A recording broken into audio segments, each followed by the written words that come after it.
Ya Allah, mudahkanlah untukku melakukan amalan yang paling engkau cintai, yang mendekatkan aku kepada cintamu. Jadi Nabi itu tidak mengatakan, ya Allah berilah aku kekuatan untuk mengamalkan semua ketaatan. No, Nabi tidak berdoa dengan itu. Nabi berdoanya, ya Allah kasihlah aku amalan yang paling engkau cintai, yang engkau mudahkan aku untuk beramal dengan apa yang engkau cintai itu, supaya aku cepat dapat cintamu. Kenapa kita harus cepat dapat cintanya Allah? Waktu kita terbatas. Dengan 3 fakta yang tadi saya sampaikan di awal. Karena amal itu tidak semuanya sama di sisi Allah. Saya ambilkan sebuah dalil lain, Ibu. Ibu tahu nggak, setiap ayat Al-Quran itu tidak sama kedudukannya di sisi Allah, kan? Selamat datang di channel Tauhid Istiqomah. Semoga video ini bisa membawa berkah untuk kita semua. Amin. Saya tidak tahu kalau ada seorang wanita dominan dengan perasaannya, dia tidak rajin mencari ilmu. Maka yang selalu bicara setiap harinya adalah perasaan, tidak lagi ilmunya, di dalam menyelesaikan setiap masalah. Karena sesungguhnya ilmu diperlukan laki-laki, diperlukan perempuan. Supaya laki-laki mampu untuk berdamai dengan logikanya yang terkadang melampaui batas. Seorang wanita pun harus menuntut ilmu setiap pagi, setiap harinya. Kenapa? Karena dia harus berdamai dengan perasaannya yang terkadang bisa merusak ketika perasaannya sudah melampaui batas. Maka itulah yang menjadikan kita paham. Mencari ilmu adalah mencari energi pada kehidupan, di mana kalau kita tidak mendapatkan ilmu, kita tidak akan punya narasi dalam setiap masalah yang kita jumpai. Contoh, Bu, saya pernah menghibur istri saya. Ketika beliau lelah, letih, ketika merawat 8 anak, terutama kalau sudah pulang liburan, 8-8-nya itu kumpul. Di garasi ada, di ruang bawah ada, di tangga ada, di atas ada. Maka saya ketika mendapati beliau lagi letih gitu ya, saya peluk gitu. Saya bilang, ada perkataan Imam Ibnu Qayyim yang saya sharing kepada beliau. Ada sebuah dosa yang dilakukan seorang bapak dan ibu, yang dosa itu tidak akan terhapuskan secara maksimal, kecuali ketika seorang ibu dan seorang bapak mendapatkan kelelahan dan keletihan ketika merawat anaknya dan membesarkan anaknya. Kadang-kadang kita ini tidak pandai bertasbih setiap waktu. Kadang-kadang kita tidak khusyuk beristighfar setiap saat, dan kadang-kadang taubat kita itu sering gagal untuk menjadi nasuha. Tapi kalau seorang ibu, seorang bapak, ketitipan anak dari Allah, menikmati dengan kelelahan yang dihadapi, maka semua kelelahannya itu dipakai oleh Allah untuk menghapuskan dosanya yang telah dia lakukan di sepanjang hidupnya. Setelah mendapatkan itu tuh istri saya tersenyum. Lalu beliau berterima kasih. Apa yang kita dapatkan dari point of view ini? Oh, ilmu itu memberikan kepada kita energi di dalam kita menghadapi setiap masalah yang kita jumpai. Coba kalau kita tidak punya ilmu, kita tidak akan pernah punya alasan untuk menyelesaikan masalah yang kita jumpai, karena ilmu itulah yang menjadi obat dari apapun problem yang kita hadapi. Maka itulah yang menjadikan kita bersyukur. Menjadi ibu majelis taklim itu mulia, walaupun di mata orang yang sedang tergulung dengan paham kapitalisme, mereka suka merendahkan. Kamu kerjaannya apa? Ibu-ibu majelis taklim. Kelihatannya itu ada sebuah intonasi yang terkadang suka membuli orang yang hanya sibuk majelis taklim. Padahal ibu-ibu majelis taklim itu adalah orang yang mengerti betul bahwasanya kehidupan akhirat itu identik dengan ilmu, karena surga identik dengan ilmu sebagaimana ikan identik dengan airnya. Jadi ibu-ibu mulai sekarang tidak usah malu kalau ditanya, kegiatannya apa? Saya kegiatannya singgasana saya di dalam rumah. Tetapi perhiasan saya di antara teman-teman ilmu. Karena itu merupakan sebuah nikmat yang Allah tidak berikan kepada setiap orang, kecuali orang yang sudah Allah jadikan hatinya, sudah mulai membentuk kompasnya kepada urusan akhirat. Dia pasti mencintai ilmu. Karena ilmu itulah yang akan memberikan kekuatan kepada ibu menyelesaikan berbagai macam masalah yang ibu pasti jumpai dalam perjalanan hidup. Makanya maaf ya, saking Allah senang untuk memberikan motivasi kepada setiap hamba untuk mencari ilmu, sampai Allah jadikan binatang-binatang di laut yang kita tidak pernah kenal. Kita kan tidak pernah kenal binatang di laut. Kita juga tidak pandai berenang. Kita juga tidak pandai menyelam. Banyak sekali binatang di laut yang tidak pernah kita jumpai. Karena eksplorasi manusia kepada lautan itu baru 20%. 80% itu masih misteri. Tapi Allah lewat lisan Rasulullah menyampaikan sampai binatang di laut pun akan memintakan ampunan kepada mereka yang duduk di antara taman-taman ilmu. Bersyukurlah Bu, karena sesungguhnya syukur kita di antara kegiatan kita pada majelis ilmu adalah nikmat besar yang tidak bisa dirasakan kecuali orang yang sudah merasakan nikmatnya di antara nasihat yang disampaikan Allah dan Rasulnya. Semoga Ibu selalu bangga ketika Ibu memiliki kegiatan 2, singgasana di rumahnya dan mahkota di antara taman-taman ilmu. Jadi tidak ada lagi ibu-ibu kalau ditanya kegiatannya apa, malu-malu menjawab. Ya majelis taklim gitu. Apa? Ya majelis taklim. Oh, Ibu majelis taklim. Katakan dengan pride bahwasanya kita sangat mencintai kegiatan yang Allah berikan kepada kita. Semoga Allah jadikan ibu-ibu selalu merasa pride dengan kesibukan di antara taman ilmu, karena itu merupakan kesibukan yang berinvestasi besar dalam urusan akhirat. Berapa banyak orang yang mereka sibuk pada investasi dunia tapi tidak memiliki investasi akhirat. Dan saya pastikan ilmu di antara taman-taman ilmu dan majelisnya itu investasi besar pada urusan kelak kita di akhirat. Semoga Allah mudahkan akhirat kita. Amin insyaallah. Saya sebelum menyampaikan sedikit nasihat, bukan nasihat lah, nanti sharing, berhadapan dengan ibu-ibu yang kelihatannya lebih senior daripada saya, yang tadi dikatakan umurnya sudah tidak lagi itu muda, baca senior, kurang buka, kurang tutup. Maka nanti kita sharing karena mungkin di antara ibu-ibu umurnya lebih dari saya. Mungkin saya SD, ibu-ibu sudah SMA ya. Atau mungkin sudah kuliah. Tidak, sonanya kita satu umuran kelihatannya Bu. Saya kelahiran 79. Jadi masih 45. Ya kelihatan sih kayak wajah 44 ya, tapi 45. Sebelum saya sampaikan tentang sharing kita, saya ingin menyampaikan bahwasanya hal semacam ini merupakan bagian dari sebuah kebahagiaan saya sebagai guru. Didatangi jamaah itu saya bahagia sekali. Karena apa? Karena inilah yang saya cita-citakan di antara saya memandang konsep ilmu dan dakwah yang saya bangun. Makanya kenapa kita beli tempat ini? Karena memudahkan setiap jamaah yang datang ke sini menimba ilmu sebagaimana mereka menjalankan prosesnya. Bahwasanya penuntut ilmu adalah timba dan guru apapun kekurangannya dan keterbatasannya bagaimanapun mereka adalah sumur. Dan sesungguhnya bukan sumur yang mendatangi timba, tapi timba mendatangi sumur. Setiap langkah yang Ibu ayunkan, insya Allah kalau ikhlas, ini akan mendatangkan ribuan keberkahan dari setiap tanah yang tadi kita lewati. Karena sesungguhnya proses keberkahan ilmu itu biasanya didapatkan ketika kita memberikan kesulitan, merasakan kesulitan di dalam proses kita mencari ilmu. Kenapa ilmunya para ulama terdahulu itu mereka bertahan begitu lama? Karena sesungguhnya mereka mencarinya begitu sulit. Akhirnya hilangnya pun dijadikan oleh Allah sulit. Mereka sampai menempuh perjalanan dari Madinah ke Syam, 1 bulan perjalanan hanya untuk mendapatkan hadis. Pantas hadis itu betul-betul bermanfaat untuk mereka, mengubah hidup mereka, dan tidak mudah mereka lupakan karena mencarinya sulit. Imam Bukhari pernah tidur di rumah salah satu rawi. Di dalam rumah itu dia bermalam sampai subuh, kedinginan dia hanya untuk menunggu keluarnya ulama yang akan diambil hadisnya ketika melaksanakan sholat subuh. Dan itu ditebus oleh Imam Bukhari dengan bermalam di depan rumahnya tanpa dia bermalam di hotel atau losmen yang saat itu belum ada. Setiap proses kesulitan itulah yang akhirnya mengendapkan ilmu dan memberikan keberkahan bagi mereka yang menuntutnya. Kita hari ini hidup pada zaman yang begitu instan. Kita bisa dapat kajian dalam 1 menit, 2-3 judul yang bisa kita peroleh. Kemudahan kita mendapatkan ilmu menjadikan akhirnya mudahnya ilmu itu hilang. tidak mewariskan keberkahan, tidak melahirkan perubahan pada kehidupan kita.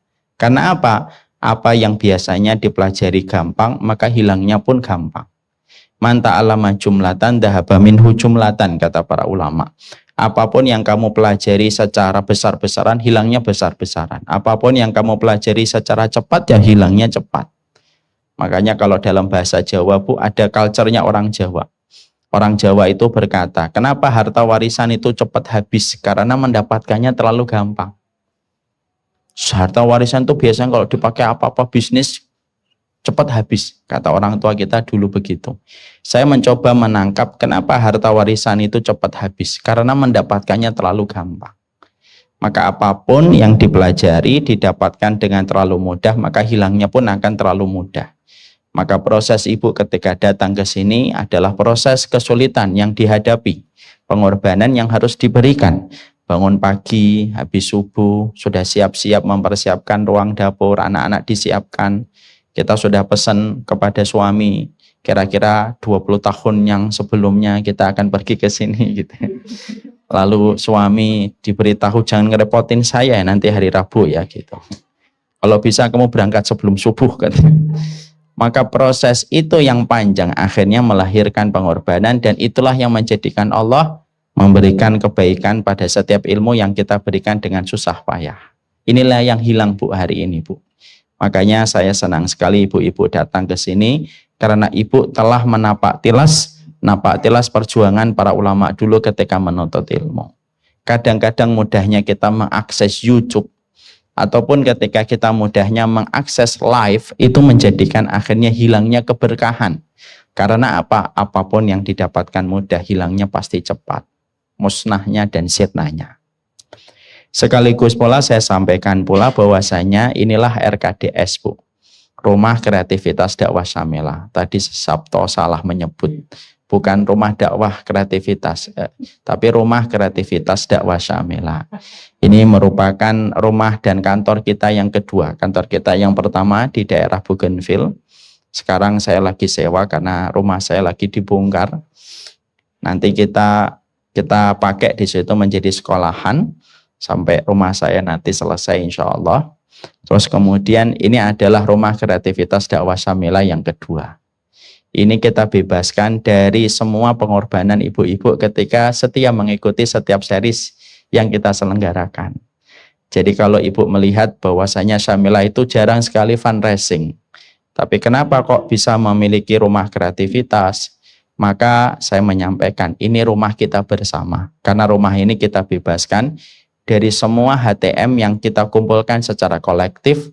Selama 8 series yang telah kita lewati, yang telah mengumpulkan sekitar hampir 55.000 member yang telah membayar HTM. HTM 200.000 itulah jadi rumah ini yang kita beli, jadi mobil yang kita beli, peralatan-peralatan yang kita miliki. Ini merupakan wakaf yang diberikan kepada setiap peserta, yang diberikan oleh peserta dari Syamilah Series selama ini. Karena saya sejak awal ketika memiliki tim, saya menyampaikan apa yang kita ambil dari umat harus kita berikan lebih kepada mereka. Maka ibu lihat ini peralatan-peralatan kita, dan ini semuanya miliknya ibu-ibu juga. Ibu punya saham di sini. Kalau sahamnya ditanya berapa persen, Ustaz, saya tidak tahu berapa persen. Tapi yang jelas inilah rumah kreativitas dakwah Syamilah. Berdiri di atas lahan 720 meter. Di atas ada 4 studio. Ada ruang meeting, ada ruang kerja anak-anak, ada ruang literasi. Di pojok di situ ada ruang bermain anak-anak atau kid corner.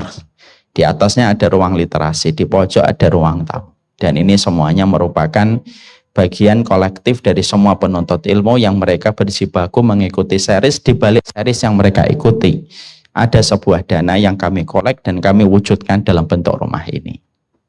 Ibu kalau mau tanya, Ustadz, peralatan-peralatan Syamilah itu harganya berapa? Totalnya hampir 3 miliar, Ibu. Dari ini, kayak gini. Ini aja mic kayak gini aja 100 juta. Yang kita alhamdulillah beli dengan harga diskon 30 juta, jatuhnya 70 jutaan. Belum lagi yang lainnya. Makanya saya pada kesempatan ini mengucapkan jazakumullah khairan yang telah mengikuti series kita. Tadi Ibu menyampaikan bahwasanya Ummu Sarah menyampaikan ini sebagian besar adalah orang yang menikmati setiap series yang dibuat oleh Syamilah. Dan perlu saya sampaikan, di balik series yang Ibu ikuti, Ibu mendapatkan video, Ibu mendapatkan kajian, tapi Ibu secara tidak langsung ikut di dalam kontribusi wakaf besar yang akan terus berjalan memberikan pahala untuk setiap orang yang telah membersamai perjalanan Syamilah. Semoga Allah terima dan semoga menjadi pemberat mizan kebaikan insya Allah. Semoga satu waktu ketika nanti Syamilah akan membuka program Duta Ilmu, Ibu termasuk salah satu yang mendaftar. Duta Ilmu adalah salah satu program yang akan digagas oleh Syamilah, bagaimana setiap para penuntut ilmu upgrading keilmuan mereka, bukan hanya sekedar penuntut ilmu tapi sudah menjadi duta ilmu. Dia ikut menjadi bagian dari internalnya Syamilah dengan pengayaan referensi yang pertama, dan yang kedua dengan tugas-tugas dakwah yang akan dibagikan kepada mereka. Semoga nanti satu waktu ibu-ibu termasuk di antara bagian duta ilmu Syamilah, yang artinya semakin besar pahala dan jasa yang nanti ibu akan berikan dalam perjalanan dakwah. Semoga itu yang nanti bisa kita lakukan bersama. Amin insyaallah. Kita pada kesempatan ini sebelum nanti jalan-jalan, ya, saya ingin sharing materi sebentar supaya materi ini bisa bermanfaat untuk kita semuanya. Kita mulai begini Ibu. Kalau kita bicara tentang ibadah, ibadah itu merupakan tugas pokok kita pada kehidupan di dunia. Allah itu memerintahkan kita dan menciptakan kita dan memerintahkan kepada kita untuk beribadah kepada Allah. Wa ma umiru illa liya'budullaha mukhlishina lahuddin. Dan tidaklah manusia itu diperintahkan kecuali beribadah dan mengikhlaskan ibadahnya itu kepada Allah. Muslim ataupun muslimah, laki dan perempuan memiliki pokok fungsi pada kehidupan mereka untuk beribadah kepada Allah. Setelah kita paham bahwasanya tugas pokok kita itu beribadah, kita harus sadar, sesadar-sadarnya, bahwasanya ibadah itu teriringi dan terbersamai dengan 3 fakta Ibu, yang tidak bisa kita lepaskan di dalam kita beribadah kepada Allah, yang menjadi tugas pokok kita beribadah kepadanya. Apa 3 fakta yang mengiringi perjalanan kita ketika kita beribadah kepada Allah? Fakta yang pertama, kalau kita beribadah kepada Allah, maka waktu kita sangatlah terbatas. Karena kita tidak diberikan umur sepanjang umat sebelum Nabi Muhammad SAW. Kita itu diberikan umur untuk memiliki waktu beribadah, maka waktu bermain kita untuk beribadah itu sangatlah terbatas dan sangatlah pendek dibandingkan waktu yang Allah berikan kepada kaum sebelum kita dari para nabi dan para rasul. Kita diberikan waktu berapa? 30 tahun, 40 tahun, 50 tahun, 60 tahun. Sedikit sekali yang melewati angka 70 tahun. Dan sedikit pula yang melewati angka 80 tahun. Karena apa? Allah memberikan rahmat pada umat ini tidak terlalu lama. Bagaimana ujian yang dia rasakan ketika di dunia, supaya dia lebih cepat pulang dan menikmati hasil. Kalau dia pada waktu yang singkat itu memberikan yang baik. Masya Allah ya, itu tanda rahmatnya Allah itu kita dikasih umur pendek Bu. Ibu tidak bisa bayangkan kalau kita diberikan umur sampai 1000 tahun. Itu berat, walaupun mungkin sebagian manusia mengatakan enak kalau 1000 tahun. Enggak enak 1000 tahun itu. Ya kalau hidup kita itu enak terus, kan hidup itu ujian. Nah kalau dapat ujian kan berat. Ada seorang ibu-ibu curhat, Ustadz suami saya begini. Lalu saya bilang, sabar ya Bu. Ya Allah Ustadz, saya sudah sabar 450 tahun Ustadz. Itu rasanya kan berat banget. Makanya kita itu diberikan oleh Allah waktu yang tidak terlalu lama, itu merupakan bagian dari rahmat Ibu. Makanya saya tidak bisa membayangkan kalau kita diberikan umur sepanjang umurnya umat Nabi Nuh sampai 1650 tahun. Betapa lelahnya kita menjalani kehidupan. Ujiannya berat, waktu pulangnya begitu lama, dan kita harusnya senang waktu pulang yang dibuat lebih pendek dan lebih cepat itu menjadikan kita memberikan yang terbaik di waktu yang singkat supaya mendapatkan balasan yang teristimewa. Makanya Ibu kalau kita dulu sekolah SD, tiba-tiba baru masuk kelas jam 6.45 teman satu bangku kita ngomong, apa? Hari ini Pak Guru rapat. Senengnya ya Allah. Nah ini nih pelaku-pelakunya. Ada apa? Ada rapat. Seneng banget kita langsung bayangin pulang jam 9. Dan betul ternyata jam 9 bel biasanya yang biasanya pendek panjang. Pulang beneran. Seharusnya itu pola yang menjadikan kita harus paham. Dibuat kita lebih pendek untuk cepat pulang supaya kita merasakan kenikmatan. Allah itu sayang banget sama kita. Makanya kalau kita beribadah itu maksimal. Karena ibadahmu itu yang tidak lama. Karena ibadahmu itu dibuat oleh Allah tidak sepanjang umur umat sebelum Nabi Muhammad. Syukurilah umur yang kamu dapatkan hari ini. Ujiannya pendek, tetapi balasannya sama dengan umat sebelum kita Nabi Muhammad. Balasannya sama, yaitu rahmat dan surga. Tapi ujiannya mereka lebih panjang. Ya. Ibu bisa bayangkan saya dulu di pondok pesantren. Kalau ujian semesteran, Ibu, tidak sebagaimana Ibu. Ibu cuma 5 hari. Senin, Selasa, Rabu, Kamis, Jumat selesai. Kalau di negeri, kalau saya di pondok, karena mata pelajarannya itu hampir 32 mata pelajaran. Kalau di pondok, ujian itu sampai 2 minggu. Betapa beratnya 2 minggu itu kita terus belajar tiap malam. Makanya itu yang pertama. Ketika kita beribadah kepada Allah, maka kita menghadapi sebuah fakta yang tidak bisa kita ingkari dan tidak bisa kita tolak. Kamu beribadah itu waktunya sempit. Waktunya pendek dan tidak panjang. Yang kedua, fakta yang mengiringi kita ketika kita beribadah kepada Allah, ada sebuah fenomena hati yang bernama futur. Bahwasanya ketika kita beribadah itu semangat kita itu tidak selalu on top, tidak selalu di atas permukaan. Tapi terkadang kita menghadapi satu fenomena hati yang bernama futur. Ketika kita tidak lagi punya semangat, lesu ketika kita beribadah, dan tidak ada lagi kerja keras di balik setiap ketaatan. Karena apa? Futur itu menjadikan kita down, Bu, di dalam setiap ibadah yang kita lakukan. Ibu pernah kan ngalami masa-masa ketika semangat gitu ya, semuanya dihabisin ketaatan itu. Sholat ba'diyah 4 rakaat. Dzikirnya panjang, malamnya itu tahajud dari 8:30 sampai jam 12, jam 1. Karena lagi semangat-semangatnya. Baca Quran bisa 2 juz, 3 juz, 5 juz dalam 1 hari. Karena lagi dalam kondisi bersemangat.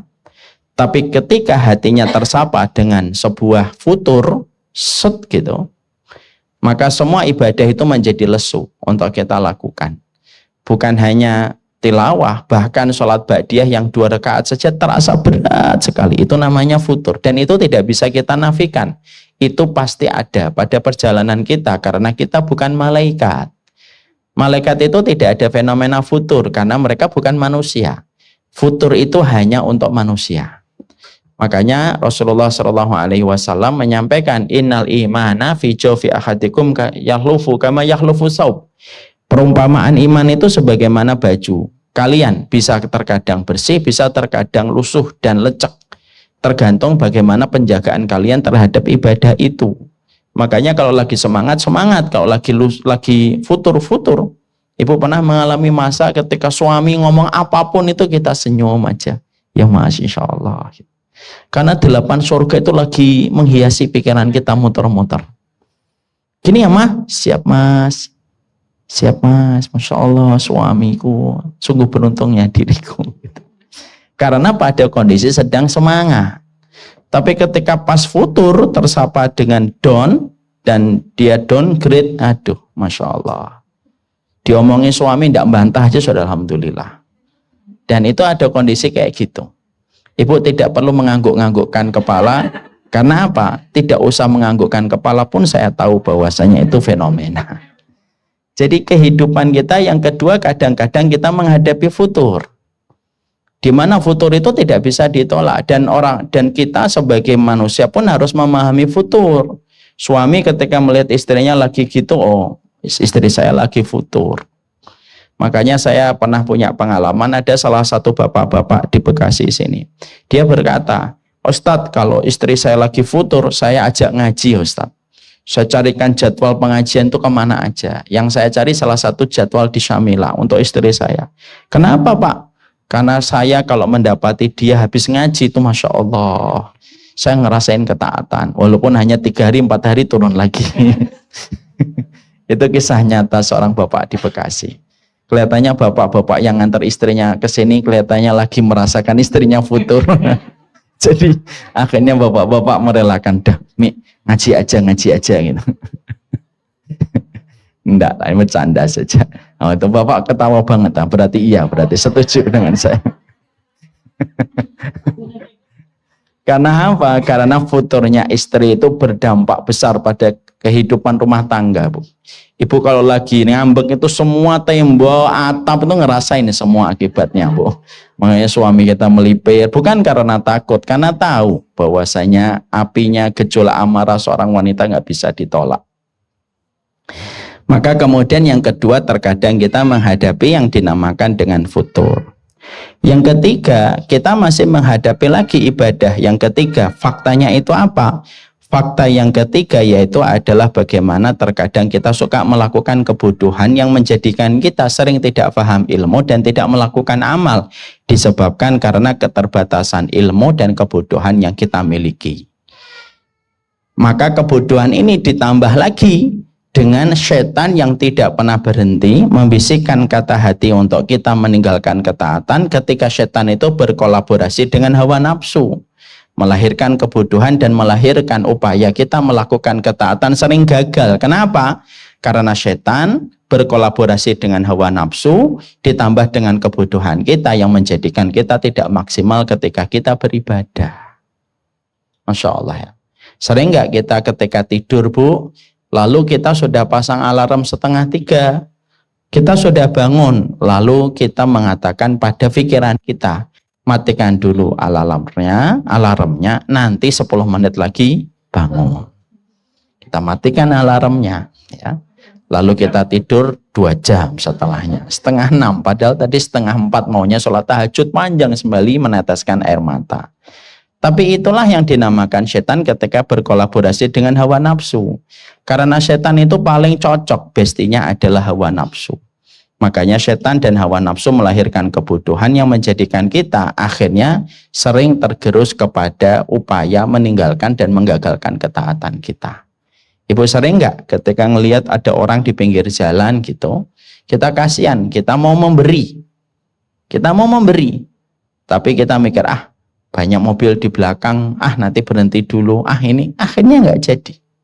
Itu tanpa kita sadari kalau kita memiliki receiver hati yang sensitif, kita itu harusnya paham. Yang menggagalkan kamu dalam setiap ketaatan dan setiap upaya kebaikan yang kamu kerjakan itu satu. Setan yang berkolaborasi dengan hawa nafsu yang melahirkan kebodohan.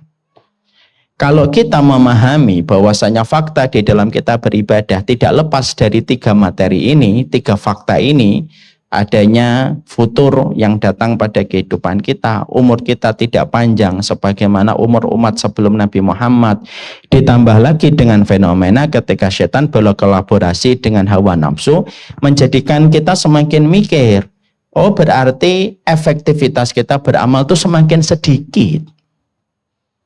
Dan investasi kita untuk mendapatkan kebaikan akhirat itu waktunya tidak lama sebenarnya kalau kita peras. Belum lagi dikurangi dengan kita istirahat, kita ngantuk, kita tidur. Sebenarnya waktu yang kita kumpulkan secara kolektif itu hanyalah sedikit sekali.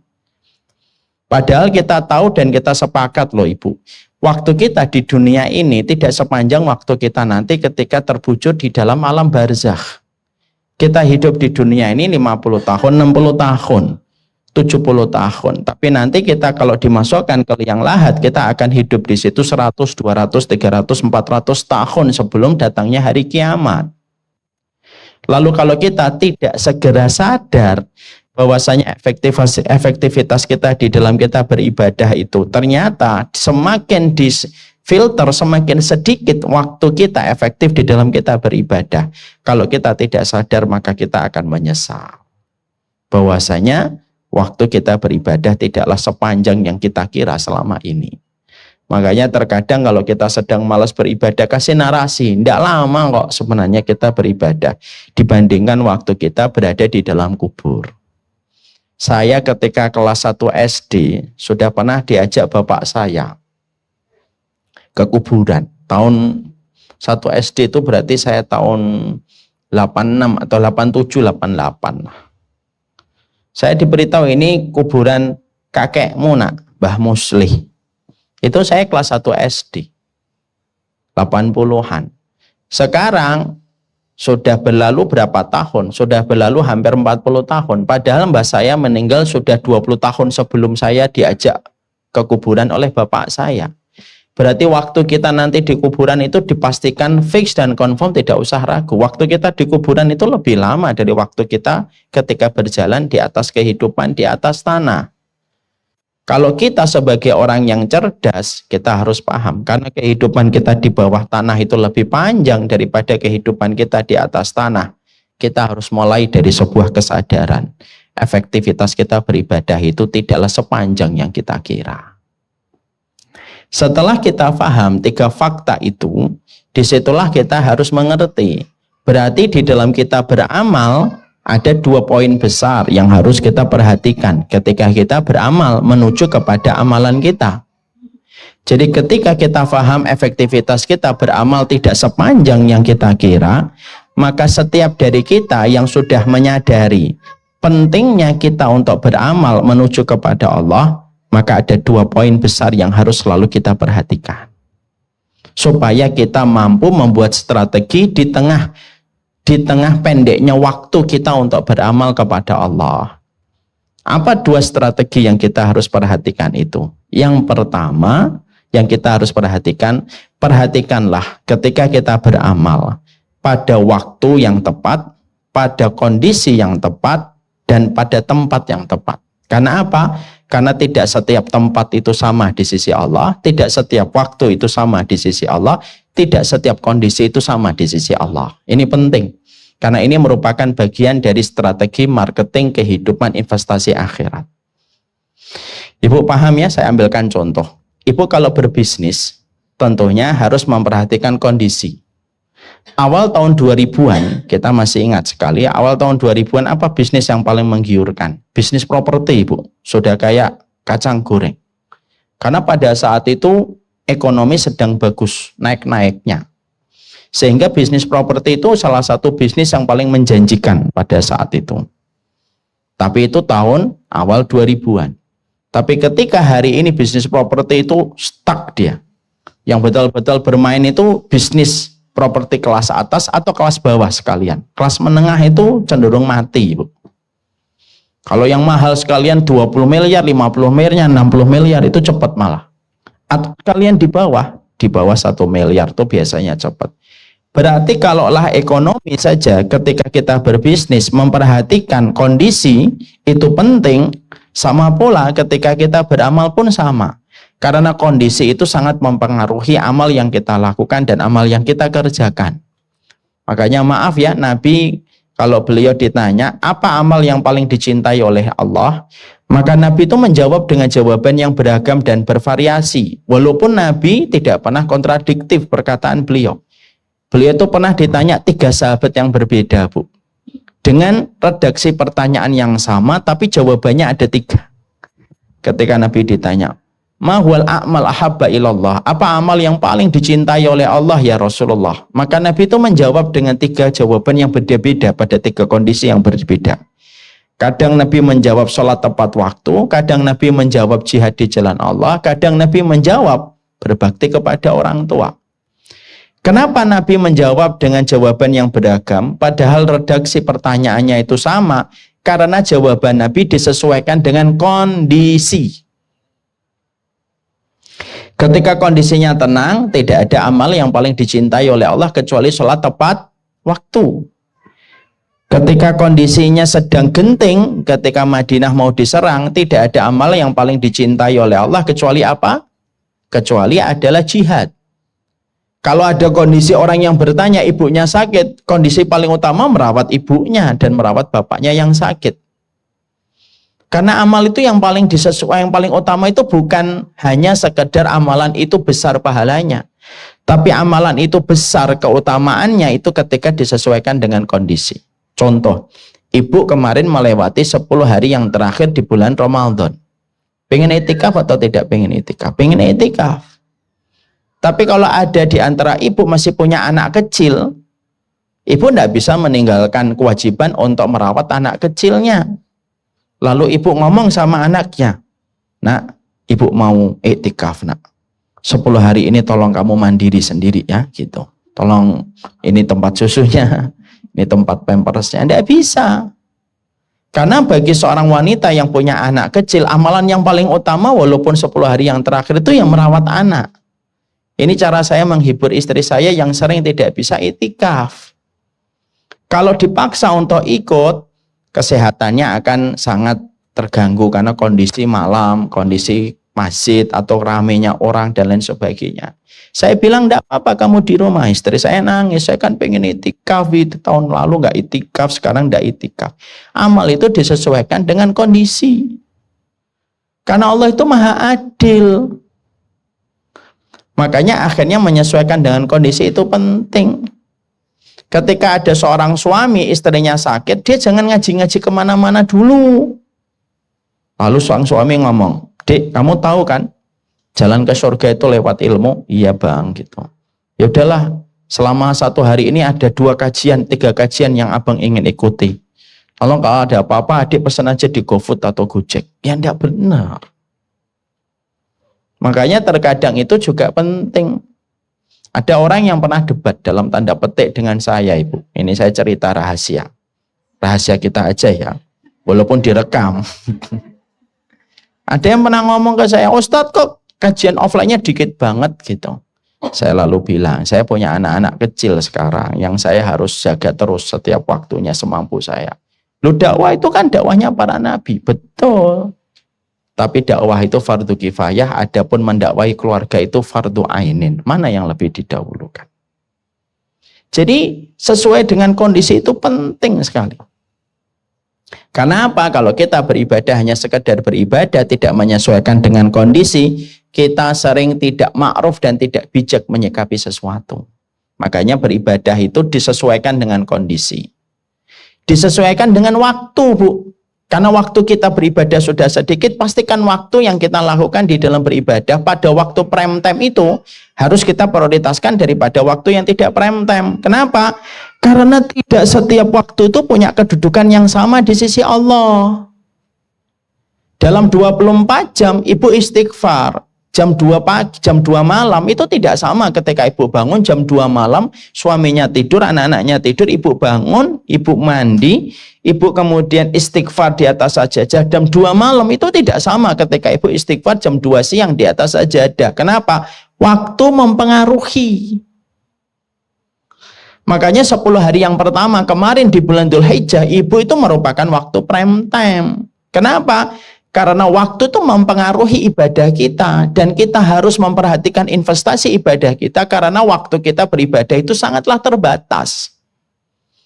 Makanya kayak 10 hari yang terakhir bulan Ramadan, 10 hari yang pertama bulan Dzulhijjah, 10 hari pertama di bulan Muharram, nanti setelah Dzulhijjah ini Muharram, itu semuanya waktu prime time. Di mana ibadah kita sangat tergantung pada penempatan waktu. Lebih baik ibu bangun jam 3, jam 4, setelah itu jam 8, jam 9 ibu tidur, istirahat sebentar, daripada ibu ketika malam tidak bangun sampai subuh, walaupun setelah itu ibu tidak tidur sama sekali sampai malam kembali. Kenapa? Bangun sebentar, ngambil 2 jam, sebagaimana ngambil 2 jam dari kebiasaan orang-orang bangun, lalu kita 2 jam lebih pagi bangunnya itu lebih mulia di sisi Allah. Kenapa? Waktu mempengaruhi. Kenapa narapidana tidak mendapatkan amnesti di bulan Januari dan Februari? Karena Januari dan Februari tidak memiliki histori apapun untuk negeri kita. Tapi kapan narapidana itu mendapatkan gerasi, mendapatkan amnesti? Itu di bulan Agustus. Kenapa Agustus itu begitu istimewa untuk negeri kita tercinta? Karena Agustus itu bulan proklamasi. Waktu mempengaruhi. Kayak kemarin Ibu, hari Arafah. Pada tanggal 10 ketika kita pada hari Ahad habis asarnya itu sampai maghribnya fokus kita itu nggak usah urusan makhluk dulu. Karena apa? Itu prime time, itu waktu yang dicintai oleh Allah. Karena waktu itu sangat luar biasa. Makanya pada waktu hari Arafah kemarin tanggal 9 yang kita jatuhnya pada hari Ahad bagi saya, kalau ada yang hari Sabtu ya berarti hari Sabtunya, dari habis asar sampai maghrib itu waktu yang paling banyak Allah membebaskan manusia dari belenggu api neraka. Makanya ucapan kita itu pada waktu 3 jam per 3 jam itu apa? Ya Allah ampunilah dosa-dosa saya. Itu pada waktu itu. Kenapa? Ibadah kita terpengaruh oleh waktu. Yang ketiga, dari poin yang pertama, karena poin pertama tadi apa? Ibadah disesuaikan dengan kondisi, waktu, dan tempat. Yang ketiga, tempat, Bu. Karena tempat mempengaruhi. Sebagaimana ketika Ibu ke Mekah, ke Madinah, itu sangat mempengaruhi ibadah yang Ibu lakukan. Kenapa kita harus perhatikan poin yang pertama ini, Ustadz? Karena poin pertama ini sangat mempengaruhi setiap ibadah kita. Di balik satu fakta bahwasanya efektivitas kita beribadah itu tidak sepanjang yang kita bayangkan. Adanya futur, bagaimana kolaborasi setan dengan hawa nafsu, ditambah lagi dengan umur kita yang tidak panjang, dikurangi lagi dengan waktu hobi-hobi kita dan perkara yang mubah, dikurangi lagi dengan waktu tidurnya kita. Jadi akhirnya bekal yang kita ambil itu sebenarnya waktunya sangatlah sedikit. Makanya perhatikanlah waktu, tempat, dan kondisi ketika kita beribadah. Paham poin yang pertama? Paham. Poin yang kedua yang kita harus perhatikan adalah bagaimana ketika kita beribadah dengan kondisi fakta yang tadi kita pelajari. Maka yang kedua yang kita harus perhatikan itu apa? Yang kita harus perhatikan itu adalah pastikan bahwasanya ketika kita beramal, kita dimudahkan untuk beramal pada amalan yang paling dicintai oleh Allah. Karena apa? Karena setiap amal itu memiliki kedudukan yang berbeda-beda di sisi Allah. Dan kita tidak bisa melakukan semua amalan di sepanjang hidup kita. Karena kita tahu kita ini sangatlah terbatas kekuatannya dan kita tidak bisa beramal semuanya, pastikan bahwasanya ketika kita beramal itu kita beramal pada perkara yang paling dicintai oleh Allah, yang menjadikan kita cepat mendapatkan cinta dari Allah. Makanya Ibu hafal satu doa, insya Allah tidak hafal ya. Saya sampaikan satu doa yang bagus banget.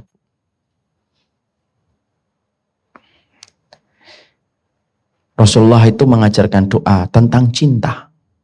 Apa? Cinta. C-I-N-T-A. Dalam permohonan Nabi ketika beliau itu berdoa tentang masalah cinta, Nabi itu berdoa begini. Allahumma inni as'aluka hubbaka wa hubba man yuhibbuka wa hubba amalin yuqarribuni ila hubbika. Nabi itu mengajarkan sebuah contoh doa yang bagus. Ya Allah, aku meminta kepadamu cintamu. Dulu selama ini saya menganggap bahwasanya yang diminta oleh Nabi itu hanyalah cintanya Allah. Tapi saya salah setelah saya membaca hadis ini. Ternyata Nabi itu meminta 3 cinta kepada Allah. Yang pertama, Allahumma inni as'aluka hubbaka. Aku mohon kepada engkau cintamu. Ini yang pertama. Yang kedua dan ketiga, ini perkara yang kalau kita pahami nanti akan mendatangkan cintanya Allah. Yang kedua, aku memohon cintanya orang yang mencintaimu. Karena kalau ibu sudah dicintai sama orang yang taat, ibu beruntung. Ada teman ibu solihah banget, kok dia sayang sama ibu, ibu itu beruntung sekali. Karena apa? Karena kesolihan dia, ketaatan dia akan membawa feedback yang baik untuk ibu ketika dicintai olehnya. Makanya Nabi nggak pernah sombong dengan cintanya beliau sendiri kepada Allah. Dia masih meminta cintanya orang-orang yang mencintai Allah. Siapa yang akhirnya Allah dekatkan untuk menjawab permohonan doanya Nabi Muhammad? Abu Bakar didekatkan, Umar bin Khattab didekatkan, Utsman didekatkan, Ali didekatkan. Semuanya itu akhirnya didekatkan oleh Allah kepada Nabi Muhammad. Karena itu permohonan doanya Nabi Muhammad. Karena Nabi Muhammad itu sadar ketika kita beriman dan ketika kita menuju kepada cintanya Allah, kita tidak bisa dapat sendirian kecuali kita mendapatkan dukungan dan sokongan orang yang mencintai Allah. Makanya sama orang soleh itu kita harus selalu sabar supaya kita dapat cintanya. Karena apa? Dicintai sama orang yang mencintai Allah itu diminta oleh Nabi, Bu. Karena saking pentingnya ini dalam perjalanan beliau ketika menjadi seorang nabi dan rasulnya Allah. Yang ketiga, yang diminta oleh nabi itu apa? Wa hubba amalin yuqarribuni ila hubbika. Ya Allah, mudahkanlah untukku melakukan amalan yang paling engkau cintai, yang mendekatkan aku kepada cintamu. Jadi Nabi itu tidak mengatakan, ya Allah berilah aku kekuatan untuk mengamalkan semua ketaatan. No, Nabi tidak berdoa dengan itu. Nabi berdoanya, ya Allah kasihlah aku amalan yang paling engkau cintai, yang engkau mudahkan aku untuk beramal dengan apa yang engkau cintai itu, supaya aku cepat dapat cintamu. Kenapa kita harus cepat dapat cintanya Allah? Waktu kita terbatas. Dengan 3 fakta yang tadi saya sampaikan di awal. Karena amal itu tidak semuanya sama di sisi Allah. Saya ambilkan sebuah dalil lain, Ibu. Ibu tahu nggak setiap ayat Al-Quran itu tidak sama kedudukannya di sisi Allah, kan? Ibu membaca Al-Baqarah itu tidak sama dengan ibu membaca Al-Maidah. Ibu membaca Ali Imran tidak sama dengan ibu membaca surat Al-An'am. Kenapa? Al-Baqarah dan Ali Imran tidak sama dan lebih tinggi kedudukannya daripada Al-Maidah dan Al-An'am. Ibu membaca Al-Ikhlas itu tidak sama dengan ibu membaca surat An-Naba. Kenapa? Surat Al-Ikhlas itu lebih dicintai oleh Allah daripada surat An-Naba. Ya. Makanya ada seorang sahabat itu kalau sholat selalu membaca surat Al-Ikhlas terus. Sampai para sahabat itu tanya sama sahabat itu, kenapa kamu membaca terus surat Al-Ikhlas? Karena surat Al-Ikhlas di dalamnya ada sifat-sifat Allah yang agung. Makanya aku senang dengan surat Al-Ikhlas. Jawaban ini dibawa kepada Nabi. Perhatikan responnya Nabi. Akhbirhu bi'annallaha yuhibbuhu li'anna yuhibbu surat Al-Ikhlas. Allah baru saja memberitahu aku bahwasanya Allah jatuh cinta kepada dia karena dia mencintai surat Al-Ikhlas. Ya. Makanya saya tahu ibu-ibu itu selalu membaca surat Al-Ikhlas. Tapi bukan karena dalil ini. Tapi karena hafalnya mentoknya di Al-Ikhlas. Tadi ibu-ibu ada yang bisik-bisik, alhamdulillah saya selalu membaca Al-Ikhlas. Ya. Maka sesungguhnya kenapa membaca surat Al-Ikhlas itu lebih utama? Karena Allah mencintainya. Artinya, kalau setiap surat saja memiliki kedudukan yang beda-beda, sama amal itu juga begitu, Bu. Ketika kita paham efektivitas kita beribadah kepada Allah itu tidak panjang, kita tidak bisa bicara ideal. Saya minta kekuatan, ya Allah melakukan semua amal. Enggak, Nabi tidak pernah ngasih contoh gitu. Tapi Nabi fokus, apa amalan yang paling kau cintai ya Allah, supaya aku bisa mengerjakan, supaya aku mendapatkan shortcut untuk bisa mendapatkan cepat cintamu yang jatuh kepadaku. Jalan pintas itu kan senang, Bu. Makanya jalan pintas walaupun disebut dengan jalan tikus pun tetap kita senang. Karena apa? Menghemat waktu dan energi. Makanya saya ambilkan analogi secara akli, secara analogi. Ibu misalkan punya suami. Ibu punya suami.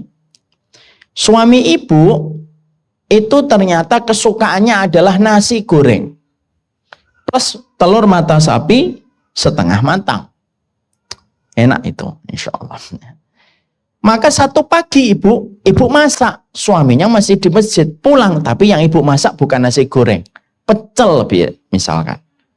Kira-kira suami kita pulang senang atau tidak senang? Senang, tapi tidak terlalu bergembira. Masa apa, mah? Pecel, Mas? Alhamdulillah, makasih ya. Gitu. Dimakan dia. Nambah? Enggak. Karena bukan menu favoritnya. Hari berikutnya, ibu masak sarapan-sarapan. Empek-empek. Ya. Dia pulang. Bau cuka nih. Masa apa, mah? Empek-empek. Enggak apa-apa kan, Mas? Enggak apa-apa. Alhamdulillah, makasih ya. Nambah? Enggak. Karena bukan menu favoritnya. Coba hari yang ketiga. Pulang dia baru buka pintu, set. Bau nasi goreng yang menyerba. Telur mata sapinya sudah mulai kecium. Matanya sudah mulai berbinar. Yang mana mata berbinar itu tidak dia berikan ketika ibu memasak pecel dan empek-empek. Masak nasi goreng ya, Ma? Iya, nasi goreng sambal ati plus peti. Ya Allah, Ma. Udah kerasa di lidah. Makannya nambah. Matanya berbinar. Ngucapin terima kasihnya pun berbeda sekali. Ya, Masya Allah, zikirlah khair ya istriku tercantik di dunia. Kenapa ada tambahan tercantik di dunia? Karena baru saja dimasakkan menu favoritnya. Walaupun setiap hari istrinya masak. Kenapa menu nasi goreng itu menjadi istimewa? Karena itu menu favoritnya dia. Sama Bu, kita ini kalau beribadah kepada Allah, semua amal itu dicintai oleh Allah. Kalau tidak dicintai, tidak mungkin dijadikan amalan untuk hambanya. Semua amal itu dicintai oleh Allah. Tapi tidak setiap amal itu paling dicintai oleh Allah. Makanya ketika kita pada kehidupan kita sebagai seorang wanita, fakta ibadah kita sudah sangat terbatas, maka kita harus memperhatikan yang pertama, perhatikanlah ibadahmu itu dengan memperhatikan waktunya, kondisinya, tempatnya. Yang kedua, perhatikan bahwasanya amalan yang paling dicintai oleh Allah yang harus kita gali dengan referensi yang tepat supaya kita mampu untuk mengakali dalam tanda petik pendeknya waktu efektif kita untuk beribadah kepada Allah. Dan itulah yang menjadikan kita sekarang mulai merasakan apa sih amalan yang paling dicintai oleh Allah bagi seorang wanita. Itu yang kita bahas sebentar. Oleh karenanya, mari kita bahas. Kalau saya sebagai wanita, Ustadz, saya juga akhirnya sadar bahwasanya saya kena futur. Belum lagi mood saya yang terkadang sedang PMS itu menjadi berantakan. Kan bagi wanita tambah lagi kan Bu. Bukan hanya futur, bukan hanya tadi kolaborasi setan dengan hawa nafsu, bukan hanya umur yang pendek. Wanita ditambah lagi moodnya yang tidak beraturan ketika sedang PMS. Maka akhirnya kita harus paham apa amalan yang paling dicintai oleh Allah, Ustaz. Supaya saya sebagai seorang wanita itu tahu di tengah umur saya yang tidak lagi muda, saya bisa melakukan amalan-amalan yang paling cepat menjadi shortcut dan termasuk pada kategori amalan cerdas di waktu yang terbatas. Ya. Maka inilah yang menjadikan kita harus memahami 5 amalan top 5 yang harus diketahui oleh seorang wanita pada perjalanan mereka ketika mereka membaktikan diri mereka untuk beribadah kepada Allah Subhanahu wa taala. Ya. Sekarang mari kita bahas amalan top 5-nya seorang perempuan pada kehidupan mereka yang telah disampaikan oleh Allah Subhanahu wa taala di dalam kitabnya. Apa itu amalan top 5-nya? Nah, inilah pembahasan kita nanti kapan-kapan. Enggak, bercanda. Sekarang kita bahas.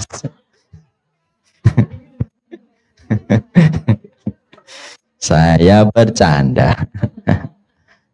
Maka sesungguhnya amalan top 5-nya seorang wanita itu adalah ketika wanita meniatkan keberadaan di dalam rumah itu untuk mencari keridhaan dari Allah.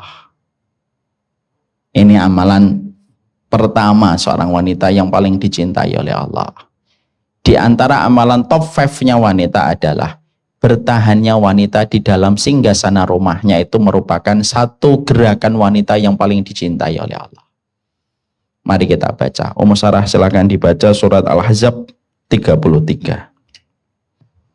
Bismillahirrahmanirrahim. Tetaplah tinggal di rumah-rumahmu dan janganlah berhias dan bertingkah laku seperti orang-orang jahiliyah dahulu. Tegakkanlah sholat, tunaikanlah zakat, serta taatilah Allah dan Rasul-Nya. Sesungguhnya Allah hanya hendak menghilangkan dosa darimu, wahai ahlul bait, dan membersihkan kamu sebersih-bersihnya. Iya. Amalan pertama, Bu, di antara amalan top 5-nya seorang wanita, ketika mereka itu beramal dan beribadah kepada Allah itu yang paling dicintai oleh Allah itu ketika amal itu disampaikan langsung oleh Allah, tidak disampaikan lewat lisan Rasulullah. Ini termasuk salah satu amal, Bu. Jadi kalau ada amal, kata sebagian besar ulama, kalau ada amal, Allah yang menyampaikan langsung perintahnya dan menerangkan metode dan menerangkan bagaimana metodenya, itu biasanya amalan itu istimewa karena tidak diwakilkan oleh Nabi untuk menerangkan itu. Contoh kayak warisan. disampaikan oleh Allah langsung, disampaikan pembagiannya oleh Allah langsung, itu berarti amalan itu betul-betul prioritas yang harus kita berikan perhatian. Di antara sedikitnya amal kepada wanita yang disampaikan oleh Allah secara langsung, di dalam surat Al-Ahzab ayat yang ke-33, Allah itu menyampaikan apa? Waqarna fi buyutikunna wa la tabarrujna tabarrujal jahiliyatil ula. Tetaplah kamu di rumahmu. Janganlah kamu berhias dan bersolek melampaui batas sebagaimana perempuan jahiliyah dulu ketika mereka bersolek.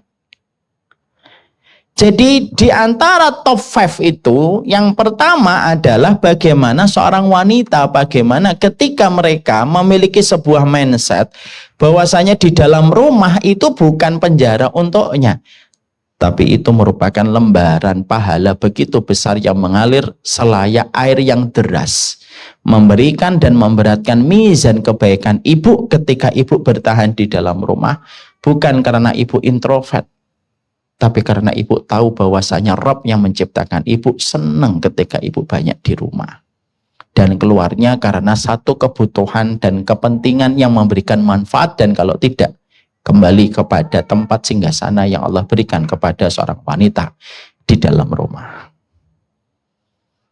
Itu yang Allah inginkan, Bu. Ya. Makanya kalau akhirnya kita mendapati ibadah saja, ibadah kepada Allah yang objeknya langsung kepada Allah saja memerintahkan wanita itu di dalam rumah. Ini ada sebuah riwayat. Ini misalkan rumah kita, Bu. Ini rumah kita. Ini kamarnya ibu ya. Ini kamarnya ibu. Maaf, ini kamarnya ibu segini. Paham? Ini ruang tamunya ibu. Ini ruang apa? Ruang tamunya ibu. Ini masjid. Perhatikan kata Rasulullah. Sholatul mar'ati fi makhdaiha afdalu min sholatiha fi hujratiha. Sholatnya perempuan di kamarnya yang tertutup, ada ruangan kecil, ibu punya kamar, lalu ibu atur ada rak buku, terus ada tempat agak kecil di situ.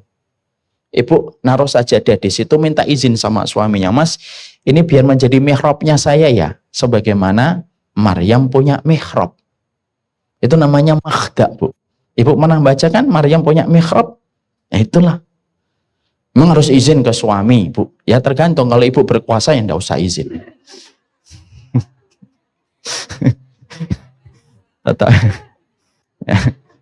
Ya karena sekarang itu kan suami istri itu bingung, Bu. Yang suami mana, istri mana gitu kan. Istri sering tidak izin, suami yang sering minta izin gitu. Itu kan saya bingung jadinya. Ini misalkan ibu ini kamar nih. Ini kamarnya ibu gede. Terus ibu ini tembok, terus ini ada rak buku, lalu ibu luruskan di sini, ibu gelar sajadah di sini. Terus ibu minta izin sama suami, boleh nggak minta 2 kali 1 meter ini menjadi mihrab saya? Boleh. Itu namanya makhda. Paham di situ? Sudah punya atau belum? Saya nggak mau tanya. Khawatirnya jawabannya menyedihkan bagi saya. Ibu punya makhda. Di tempatnya itu ada tempat makhdanya, ada tempat ya, di depan kamar mandi, tapi kamar mandi yang bersih, terus kemudian ada pakaiannya, di situ ada tempat mihrab dia. Itu namanya makhda, kata Rasulullah. Perempuan yang sholat di makhda itu lebih baik daripada dia sholat di kamarnya, tapi ruangan yang lebih luas. Sholatnya dia di pojok itu lebih utama daripada sholatnya dia di sini, Bu.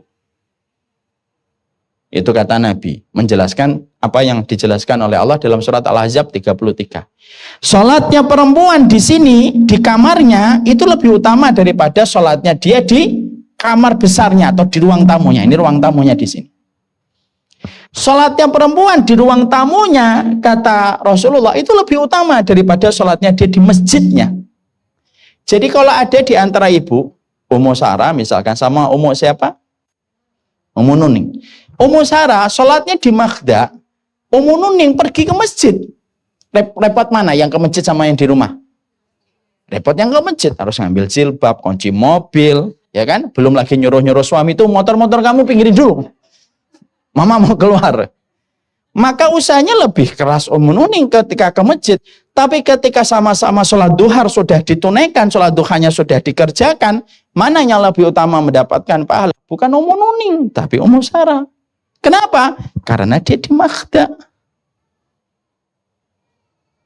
Kenapa begitu? Begitulah SOP yang Allah terapkan dan terkadang kita tidak bisa bertanya sama Allah. La yus'alu amma yaf'alu wa hum yus'alun. Manusia itu Allah tidak pernah ditanya, kita yang ditanya. Wong kita sama owner perusahaan aja nggak pernah tanya. Kenapa Pak kok kantornya di Pondok Indah? Lah maunya di mana? Bekasi Barat gitu loh kalau bisa. Nggak bisa. Allah lebih senang kamu di sini. Walaupun boleh loh yang ke masjid, bukan berarti nanti yang ke masjid ibu langsung komentari. Tidak sesuai dengan keinginan Allah. Tidak boleh lah, tetap boleh pergi ke masjid. Cuma kalau ditanya dan di-compare, mana yang lebih utama? Yang di rumah ini lebih utama. Kalau ibadah saja yang langsung bersangkutan dengan haknya Allah, itu ternyata Allah menginginkan kamu di dalam rumah, apalagi yang lainnya. Boleh nggak Ustadz sekali-kali saya nemenin suami ke masjid gitu. Saya khawatir karena suami saya kalau ke masjid nggak pulang-pulang gitu. Nggak apa-apa Bu. Nggak apa-apa. Cuma secara amal lebih utama ketika dia di dalam rumah. Makanya amalan prioritas seorang wanita yang pertama yang menempati top 5-nya wanita ketika beramal itu apa? Pastikan keberadaan kita di rumah itu lebih banyak daripada keberadaan kita di luar rumah. Kenapa? Karena setiap dinding yang merekam apapun yang kamu lakukan di dalam rumahmu, maka dinding dan tanah yang kamu injek di dalam rumahmu itu yang nanti bersaksi, fulanah yang dulu berdiri di atasku dan menghiasi rumah yang engkau berikan kepadanya ketika dia bertahan di rumahmu sebagaimana perintah yang engkau sampaikan wahai Allah di dalam surat Al-Ahzab 33. Makanya kalau bisa di rumah. Kalau ibu ada kebutuhan taklim, kebutuhan ketemu, bermuamalah, enggak apa-apa, itu bukan dosa. Tetap kita keluar. Tapi tetap kita harus menikmati bahwasanya dinding-dinding rumah kita itu merupakan medan terindah yang Allah berikan kepada seorang wanita. Makanya kenapa di dalam Islam seorang laki-laki harus memberikan kenyamanan bagi seorang wanita di dalam rumah. Makanya Imam Ahmad ngasih sebuah clue. Imam Ahmad ngasih sebuah aturan SOP. SOP-nya apa? Wahai anakku, nanti kalau kamu nikah, biarkan istrimu yang merawat rumahmu dan mengatur rumahmu. Kenapa? Karena singgasana bagi wanita itu di dalam rumah. Dan ini terkadang yang tidak difahami oleh banyak laki-laki, Bu. Ketika laki-laki membangunkan rumah, laki-laki itu yang mengatur semua bentuk rumahnya dan itu tidak tepat. Kenapa? Yang paling banyak di dalam rumah adalah istri. Makanya kalau Imam Ahmad bahasanya bagus. Kalau kamu ikut-ikutan mengatur rumahmu, maka kamu membangunkan macan, bangun dari tidurnya. Karena singgasana wanita itu ya di dalam rumah. Dan dialah macannya. Udahlah, nggak usah dibangunkan. Makanya kadang-kadang kita ngelihat rumah gitu, ada pernik-perniknya. Yang masang istri atau suami? Istri, karena suami nggak butuh kayak gitu. Pulang ke rumah, suami itu biasanya ngapain? Mandi, setelah itu pegang handphone. Setelah itu apa? Tidur. Ibu-ibu jawabnya penuh dengan emosi.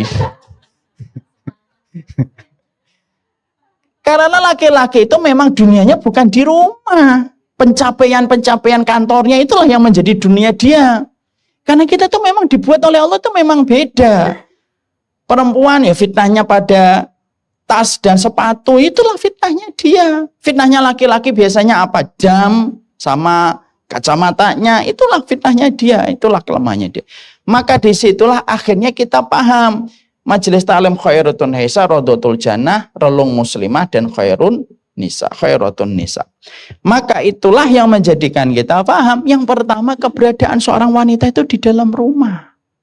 Jadi ketika ibu di dalam rumah tidak perlu bekerja keluar rumah, walaupun suami, walaupun teman-teman ibu sekarang sudah menempati supervisor, manajer gitu, tidak usah iri pada persoalan duniawi, tetapi irilah kita kepada kemudahan kita mendapatkan dan meraih investasi akhirat kita. Di dalam rumah itu banyak bisa dilakukan. Sekarang bisnis bisa dilakukan di dalam rumah atau tidak? Bisa. Berapa banyak pengusaha skincare Bagaimana profitnya sampai miliaran, sampai 271 triliun gitu. Itu diatur di dalam rumah. Itu diaturnya di dalam rumah. Dan nikmati Bu ketika di dalam rumah. Makanya akhirnya ketika wanita keluar dari rumahnya harus minta izin kepada suami. Kenapa harus meminta izin kepada suami? Setiap dia keluar dari rumah, di situ ada fitnah. Kalau dia minta izin kepada suaminya, kalau apa-apa terjadi di perjalanan di luarnya, suaminya yang tanggung jawab. Karena dia sudah minta izin. Jadi permintaan izin seorang wanita kepada suami dalam urusan keluar rumah itu bukan untuk mendiskreditkan seorang wanita. Bukan. Justru menjaga dan memuliakannya.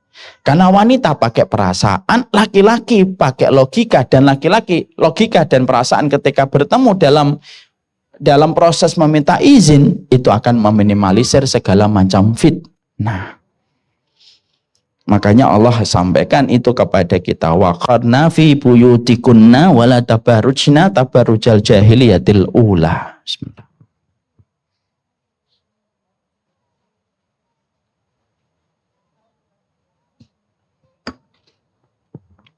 Makanya akhirnya Bu, siapa yang menguasai medan rumah itu? Perempuan Bu. Makanya Allah memanggil ibu dalam bahasa Arab dengan panggilan ummun. Ibu kan kalau dalam bahasa Arab dipanggilnya apa? Ummi. Itu ibuku. Kalau bahasa Arabnya ibu itu apa? Ummun. Kenapa kok ummun? Dari sebuah kata amma ya ummu, sesuatu yang dituju dan sesuatu yang dicari. Karena yang paling dicari di dalam rumah itu ya ibu. Anak nangis yang dicari siapa? Ibunya. Makanya ketika ada barang hilang anak kita tidak pernah manggil bapaknya. Karena dia tahu bapaknya juga kehilangan banyak barang. Ya. Gak pernah itu ada anak manggil. Pak, iya. Tumbler saya mana? Oh, bapak aja tumbler 3 udah nggak pulang, di kantor semua ketinggal. Tumblernya nggak ada. Yang ditanya ibunya. Bu, Umi, tumbler saya di mana? Di rak warna putih, ada 6 tingkat, nomor 3 sebelah kanan pojok ke kiri. Itu bisa dihafal. Karena apa? Allah jadikan dialah yang akan menjawab seluruh pertanyaan di dalam sebuah teritorial dan wilayah yang Allah berikan kepada ibu. Yaitu bernama rumah. Karena apa? Ibu adalah first lady dalam kehidupan rumah teritorial yang Allah berikan. Dan itu ibadah seorang wanita. Masya Allah Ibu. Makanya akhirnya maaf sekali Bu, saya tidak mendiskreditkan ya. Tapi kenapa kok sekarang terjadi banyak perselingkuhan dan perzinahan di area kantor? Terlalu banyak perempuan yang sudah keluar dari fitrah rumahnya. Dan ketika mereka dalam kondisi dikuasai sama perasaan, misalkan malamnya dia bertengkar sama suaminya, paginya dia keluar kantor, ketemu laki-laki yang hatinya kotor ketika bermaksud sesuatu kepada wanita itu. Wanita itu lagi sedih, lalu mendapatkan obrolan yang cocok.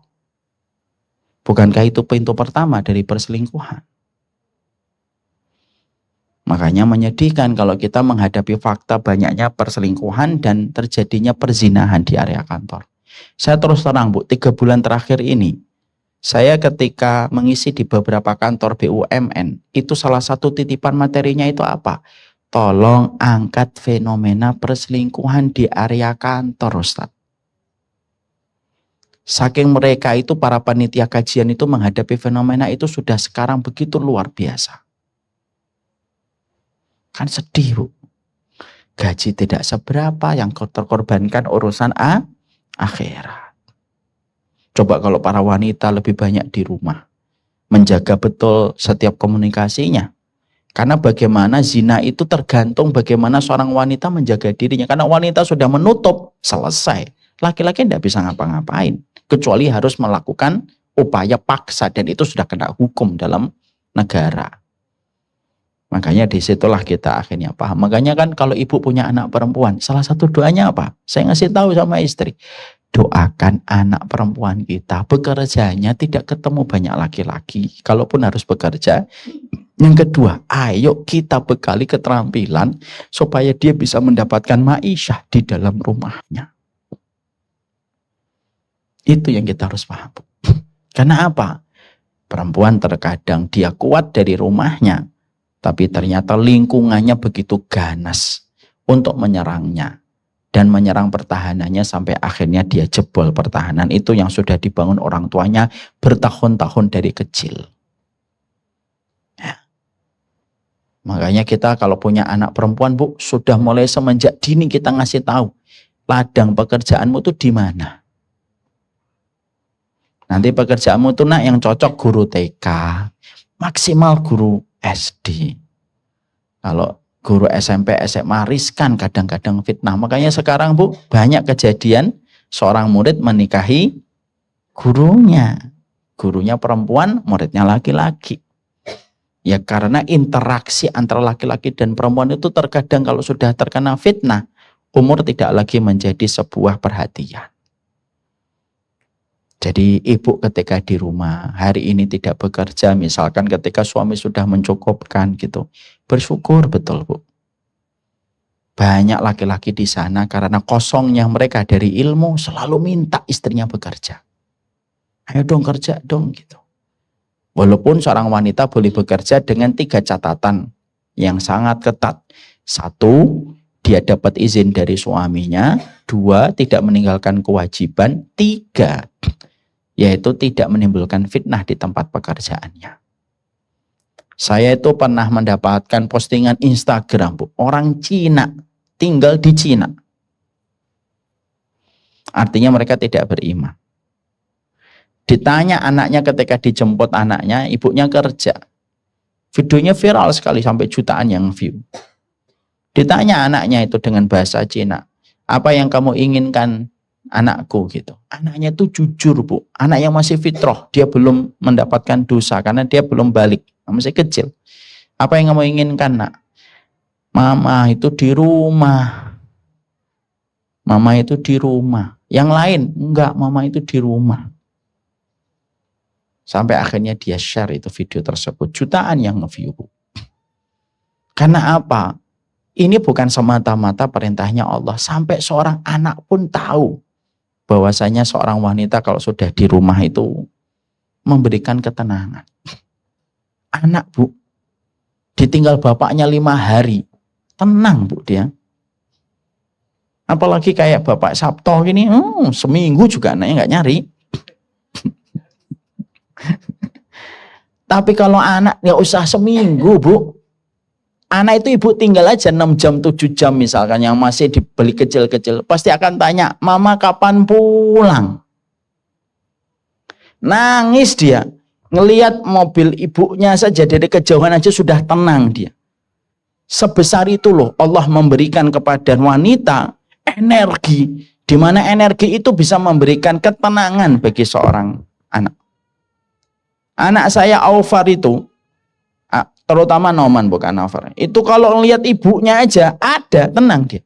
Kunci ditutup, kunci itu kalau kunci kamar tuh pelan-pelan beli itu kalau pengen istirahat itu pelan-pelan. Kenapa? Kalau ketahuan kunci ceker gitu, udah nggak bisa, pasti akan nangis. Dan itu pasti dialami semua ibu di sini. Allah itu jadikan itu menjadi insight untuk kita. Kenapa kok Allah sampai jadikan anak-anak kita yang masih bersih dari dosa, bersih dari kemaksiatan, mereka itu sangat merindukan ibu. Itu bukan semata-mata. Ya memang begitulah ibu. Itu namanya nggak pandai mencapai hikmah. Hikmahnya itu apa? Karena keberadaan wanita itu memberikan ketenangan yang tidak bisa diberikan sama seorang laki-laki. Laki-laki bisa memimpin. Laki-laki bisa mengendalikan. Laki-laki bisa mengarahkan. Tapi laki-laki tidak bisa memberikan ketenangan sebagaimana seorang ibu memberikan ketenangan untuk keluarga itu. Beda, Bu. Makanya berapa banyak anak laki-laki yang suka menangis kehilangan ibu. Sangatlah berat dibandingkan kehilangan seorang bapak. Walaupun dua-duanya sangat menyedihkan. Itu kekuatan, Bu. Dan itu tidak bisa didapatkan dengan begitu gampang. Coba, Bu. Berapa banyak anak hari ini terbelenggu dengan hutang pengasuhan. Bapaknya bekerja 9 to 5, Bu. Kadang bukan 9 to 5, kadang tuh 9 to 7, 9 to 8. Lalu sang ibu juga bekerja. Akhirnya melewatkan momen berat itu. Momen-momen indah anak tidak didapatkan bersama orang tuanya. Ada satu keluarga yang pernah curhat di sini berkata, kita itu 3 bersaudara Ustaz, kita bondingnya kuat. Kenapa? Karena kita punya orang tua yang kerja sibuk dari pagi sampai malam dan akhirnya kita kalau ada masalah kita bertiga yang menyelesaikan sendiri. Jadi disitulah kita akhirnya paham. Allah itu ketika menyuruh wanita untuk berada di dalam rumah, Allah itu tidak pernah mengirimkan perintah hanya berdasarkan perasaan. Dan Allah tidak pernah mengirimkan perintah berdasarkan kebodohan. Dan Allah tidak pernah mengirimkan perintah kepada setiap hambanya dengan hanya praduga dan tebakan. Tapi Allah itu mengirimkan perintah karena Allah dengan ilmunya yang paham. Bahwasanya apapun ketentuan Allah itu tidak ada yang salah dan sejalan dengan hajat kebaikan manusia. Kalau ibu pernah merasa dulu meninggalkan anak, minta maaf aja nak. Di telinganya, maafin ibu ya. Kadang tidak hadir pada saat kamu dulu membutuhkan. Makanya kalau kita akhirnya dapetin ada seorang ibu, merasa tidak bonding dengan anak perempuannya misalkan, ya bisa jadi karena ada momen-momen istimewa yang anak mencari dia, anak itu tidak menemukannya. Makanya saya pernah dengar, entah benar tidak, saya tidak tahu, ada psikolog terkenal di Indonesia itu kalau menangani sebuah kasus rumah tangga ketika ibunya masih sibuk di luar, psikolog itu mengatakan saya nggak bisa. Kalau saya berhadapan dengan keluarga yang ibunya saja tidak pernah hadir untuk anaknya. Mungkin beberapa ibu-ibu sudah bisa menebak siapa nama psikolog yang saya maksudkan ini. Nah itu menjadikan kita akhirnya semakin paham. Kalau sudah kelewatan gimana Ustaz? Meminta maaf sama anak kita. Karena apa? Orang tua itu harus pandai meminta maaf. Mari kita buka surat Al-Ahqaf ayat 15. Kami wasiatkan kepada manusia agar berbuat baik kepada kedua orang tuanya. Ibunya telah mengandungnya dengan susah payah dan melahirkan dengan susah payah pula. Mengandung sampai menyapihnya itu selama 30 bulan. Sehingga apabila telah dewasa dan umurnya mencapai 40 tahun, dia, anak itu berkata, "Wahai Tuhanku, berilah petunjuk agar aku dapat mensyukuri nikmat-Mu yang telah Engkau anugerahkan kepadaku dan kepada kedua orang tuaku. Dapat beramal saleh yang Engkau ridhoi. Dan berikanlah kesalehan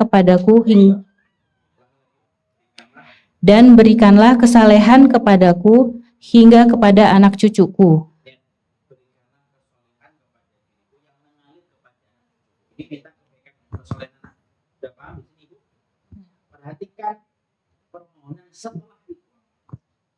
Sesungguhnya aku bertobat kepadamu dan sesungguhnya aku termasuk orang-orang muslim. Coba Abu perhatikan. Wa aslih li fi dzurriyyati inni tubtu ilaika wa inni minal muslimin. Ya Allah, kasih saya keperbuatan soleh yang aku mampu kerjakan mengalir pada kehidupanku dan solihkan anak-anakku yang mengalir kepada mereka itu amalan kesolihan. Lalu amalan setelahnya itu apa permohonan? Ini tuh betul, saya taubat ya Allah. Karena apa? Karena kesalahan kita itu yang menjadikan tersumbatnya amalan kebaikan yang mengalir sama anak. Makanya kenapa kita di situ mendapatkan perintah untuk bertaubat? Karena taubatnya kita dari kesalahan itulah yang akan membuka tersumbatnya aliran kesolihan yang Allah berikan kepada anak kita ketika bertaubat. Ini tuh betul, di situ dikatakan. Ini tuh betul itu kalau kita salah itu kan dua, salah sama Allah, salah sama makhluk. Kesalahan kita sama Allah ketika dulu tidak pakai hijab, semenjak kita balik kita minta maaf sama Allah. Ketika terkadang kita emosi, kita marah sama suami kita di depan anak, kita minta maaf sama Allah. Kadang-kadang kita lagi emosi, Bu, kita bentak suami kita di depan anak, lalu anak yang melihat langsung bagaimana bapaknya dibentak sama ibu. Ada seorang bapak bentak istrinya di depan anaknya, itu kan sebuah kesalahan yang membekas di dinding hati anak kita. Ini tuh betul, saya tobat ya Allah. Dan kita juga minta permohonan maaf kepada anak kita. Maaf ya nak, kadang Abi banyak salah. Bukan kadang, Abi banyak salah.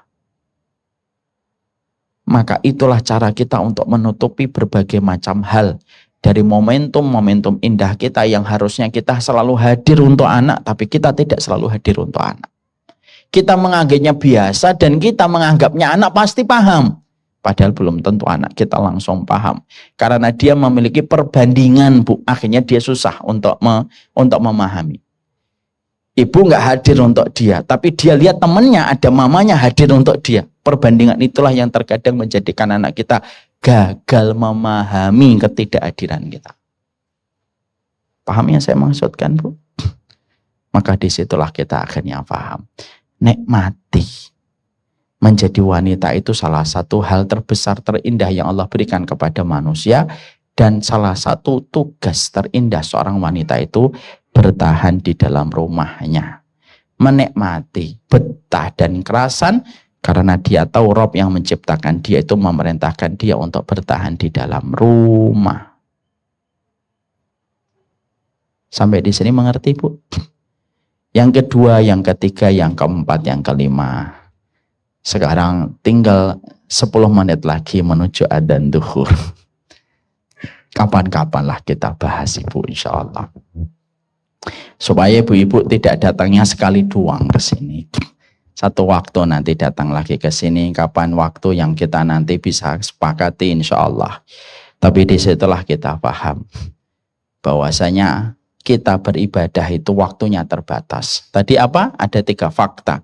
Umur kita pendek. Yang kedua apa? Adanya futur. Yang ketiga adanya apa? Adanya setan yang berkolaborasi dengan hawa nafsu. Ini belum lagi ditambah dengan waktu tidurnya kita, perkara mubah yang kita kerjakan, hobi yang kita senangi, itu semakin menjadikan keterbatasan waktu kita semakin limited pada waktu yang kita bisa lakukan beribadah. Apa yang kita harus perhatikan? 1, memperhatikan bagaimana tempat, waktu, dan kondisi ketika kita beribadah. Yang kedua, memperhatikan betul manakah amalan yang paling dicintai oleh Allah supaya memudahkan kita untuk memiliki shortcut menuju kepada rahmatnya Allah. Oleh karenanya wanita itu memiliki top 5 amalan yang harus dia kerjakan. Yang pertama apa? Bertahan di dalam rumah. Yang kedua, ketiga, keempat, bersabarlah. Semoga Allah memberikan kita umur yang panjang. Kalaulah ada sumur di ladang dan apartemen, pastilah kita berjumpa kembali. Karena hari ini ladang itu susah, yang paling gampang apartemen.